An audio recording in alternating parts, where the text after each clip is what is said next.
I would like to invite Shri Anil Gupta, Joint Secretary, RSS Delhi, to please come and motivate the students and sensitize them towards Independence Day.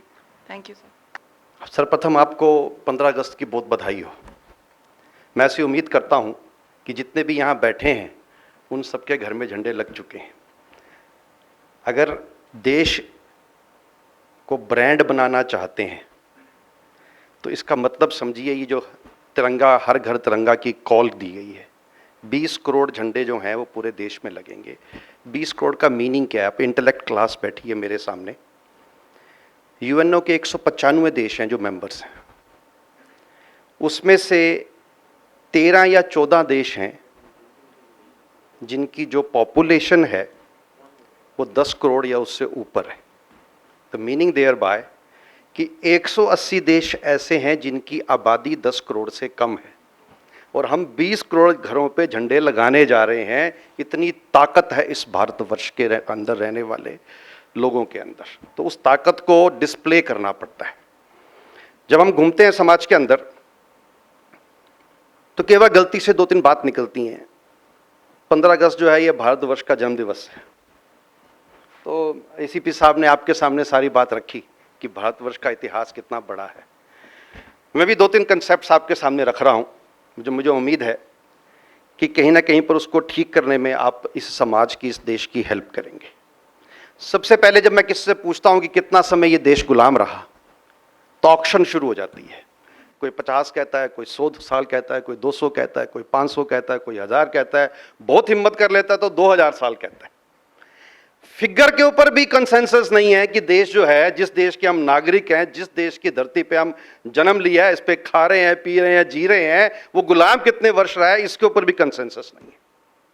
तो मैं 3-4 facts रख रहा हूं आपके सामने। Number 1, अगर ये 2022 साल है तो इसका जीरो भी होगा कोई। तो जो जीरो है उसको अनफॉर्चुनेटली आइडेंटिफाई किया जाता है, जिसे हम कहते हैं बीसी या एडी।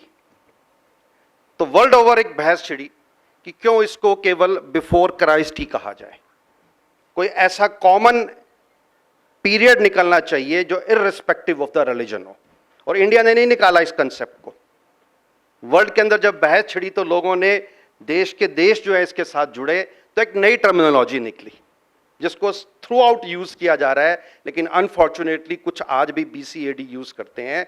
तो वो जो टर्मिनोलॉजी है उसे सीई कहते हैं और बीसीई कहते हैं, common era and before common era. इसका मीनिंग क्या है? ये जो साइकोलॉजी है, ये जो साइको लेवल पे जाके चीजें बदल जाती हैं तो आप अपने देश के साथ कट जाते हैं। तो मैं आपको पहला इतिहास बता रहा हूं, 0 से लेके 1000 साल तक का, बहुत छोटे के अंदर। एक भी साल ऐसा नहीं था इस 1000 साल के अंदर जब इस देश के ऊपर किसी विदेशी का राज्य रहा हो, not even a single day. तो सबसे पहले तो जो 2000 साल गुलाम कहते हैं उसमें से 1000 माइनस कर दीजिए। ये वो 1000 साल थे। एक बुक आई है एंगस मेडिसन की, बहुत अच्छी बुक, आप पढ़िएगा उसको। उसका टाइटल है contour of the world economy. उसने बहुत रिसर्च किया, इकोनॉमिस्ट है वो। रिसर्च करके उसने ईयर 1 से लेके एंड टुडे तक, लास्ट ईयर तक, एक साल का उसने country by country GDP display किया है। उसकी जो लिस्ट बनी, उसने जो निकाले, रिसर्च निकाली, तो फर्स्ट 1000 ईयर्स में इंडिया की जो जीडीपी थी वो वर्ल्ड की नंबर 1 थी। इंडिया का इंटरनेशनल ट्रेड के अंदर जो कंट्रीब्यूशन था वो 30% था। ट्रेड के अंदर, इंटरनेशनल ट्रेड, इसका कंट्रीब्यूशन को समझना हो इंटरनेशनल ट्रेड में, तो यूएस का जो आज इंटरनेशनल ट्रेड में कंट्रीब्यूशन है वो मैक्सिमम है वर्ल्ड के अंदर, and that is 8% of the international trade. And at that time we were contributing 30% of the international trade. हम कौन थे पहले ये तो समझ लीजिए। ये मैं नहीं कह रहा, मैं कहता तो आपको लगता भारतीय भारतीयों के बारे में बात कर रहा है। अब उसकी बुक पढ़िएगा मेडिसिन की, आपको गूगल पे भी मिल जाएगा सारा डेटा जो है। फर्स्ट क्लास ग्राफ्स बना रखे हैं, बहुत मेहनत की है उसने, रिसर्च किया। Okay, let's go head. तो इस 1000 साल में जो हमने कमाया वो संसार ने देखा। Metallurgy industry, shipping industry, fabric industry, textile industry, उसके बाद एजुकेशन, स्पिरिचुअलिज्म, हेल्थ, इस सब के अंदर इंडिया मियरली नंबर 1 नहीं था, India was spreading its wings through out the world. आगे चलते हैं, केवल 3 एग्जाम्पल दे रहा हूं और। कहते हैं इंडिया जो है ये मुगलों का गुलाम रहा।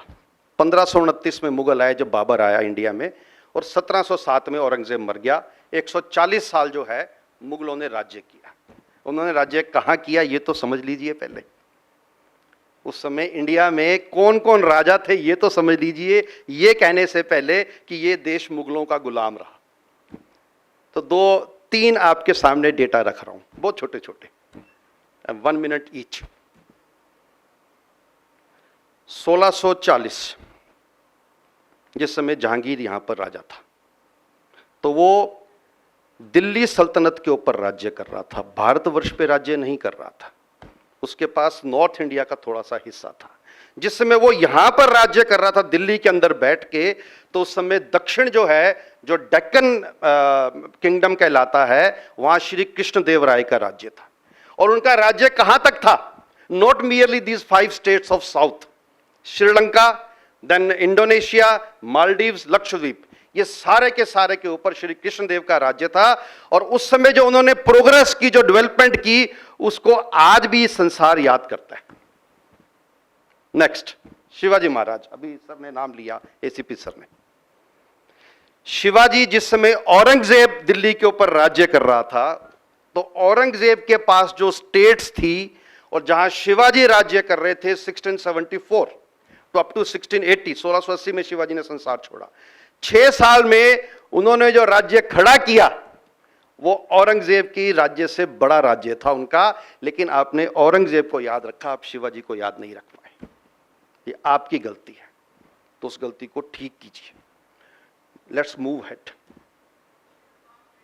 इसके बाद 1707 में औरंगजेब मरता है।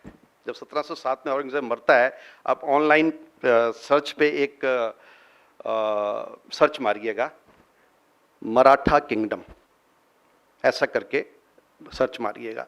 आप हैरान रह जाएंगे जो मराठा किंगडम का आपको वो नक्शा दिखाएगा। गूगल, मैं नहीं बना रहा, गूगल बना रहा है। 1680 से लेके 1840, 160 साल, 160 ईयर्स मराठों का राज रहा है यहां पर। और कितना राज्य रहा? Whole of central India, maximum part of south India, Rajasthan, Madhya Pradesh, Chhattisgarh, इस सारे के ऊपर जो है ये मराठों का राज रहा। हमने कभी याद ही नहीं किया। हमें क्या याद रहा? हम गुलाम रहे, क्योंकि वो आपको याद करवाया गया। 2 एग्जाम्पल और दे रहा हूं। गुरु तेग बहादुर जी का जो परिवार है, संसार में दूसरा एग्जाम्पल नहीं है ऐसा। जब गुरु गोविंद जो बेटा था, उसने गुरु तेग बहादुर से कहा कि इस देश की रक्षा के लिए तो अपना बलिदान दे दे, तो पुत्र ने पिता से कहा तू बलिदान दे दे। और वो पुत्र जब पिता बनता है तो अपने चारों बेटे जो हैं उसके, वो इस देश के ऊपर न्यौछावर कर देता है।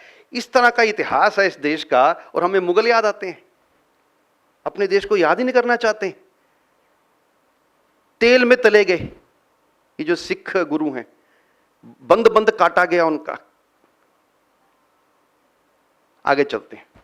जब ये गुरु गोविंद सिंह जो है इन्होंने स्प्रेड करना शुरू किया अपने विंग्स, तो सिख राज्य बनना शुरू हुआ। तो महाराजा रंजीत सिंह को पढ़िए, 1840 से लेके 1850, 10 साल तक जिस जगह पे उन्होंने राज्य किया, you won't believe the countries which he ruled.